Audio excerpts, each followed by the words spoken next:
पूरी दुनिया एक तरफ कोरोना वायरस के कारण जो समस्या पैदा हुई है,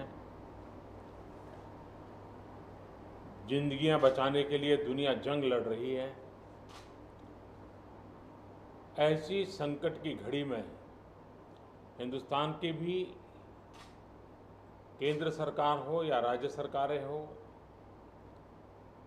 सभी डिपार्टमेंट और एक प्रकार से सभी नागरिक ये कोरोना वायरस की लड़ाई में पिछले 2-2.5 महीने से लगे हुए हैं।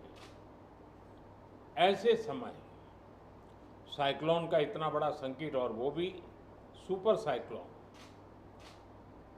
बहुत ही चिंता का विषय था। बंगाल जाते जाते वो उड़ीसा को भी कितना नुकसान कर पाएगा, ये हमेशा चिंता का विषय बना रहा।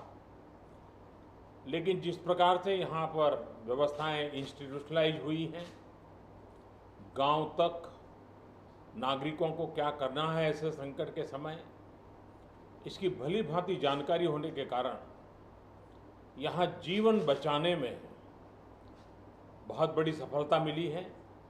और इसके लिए उड़ीसा के नागरिक, उड़ीसा का प्रशासन और उड़ीसा के मुख्यमंत्री श्रीमान नवीन बाबू, उनकी पूरी टीम अभिनंदन के अधिकारी हैं।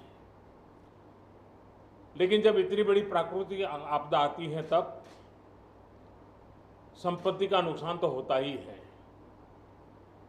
पश्चिम बंगाल की तुलना में उड़ीसा में उतना नुकसान नहीं हुआ है, लेकिन जाते जाते भी वो पूंछ पटक करके तो जाता ही है ऐसे प्रकार का संकट। और इसलिए हाउसिंग में, एग्रीकल्चर में, पावर में, कम्युनिकेशन में, इंफ्रास्ट्रक्चर में जो नुकसान हुआ है, तो मैंने आज पूरा डिटेल रिव्यू लिया है।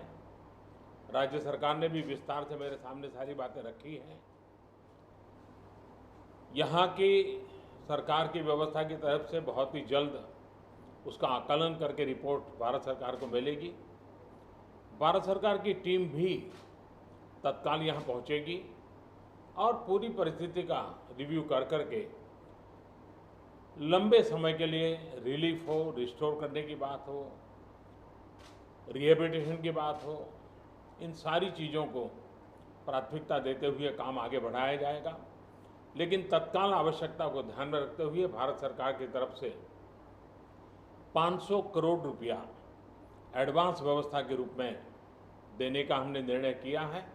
और बाकी आवश्यकताएं एक बार कंप्लीट सर्वे होने के बाद, रिहेबिलिटेशन की पूरी योजना बनने के बाद, भारत सरकार भी कंधे से कंधा मिला करके ओडिशा के विकास की यात्रा में और इस संकट की घड़ी से बाहर निकलने के काम में पूरी तरह मदद करेगा।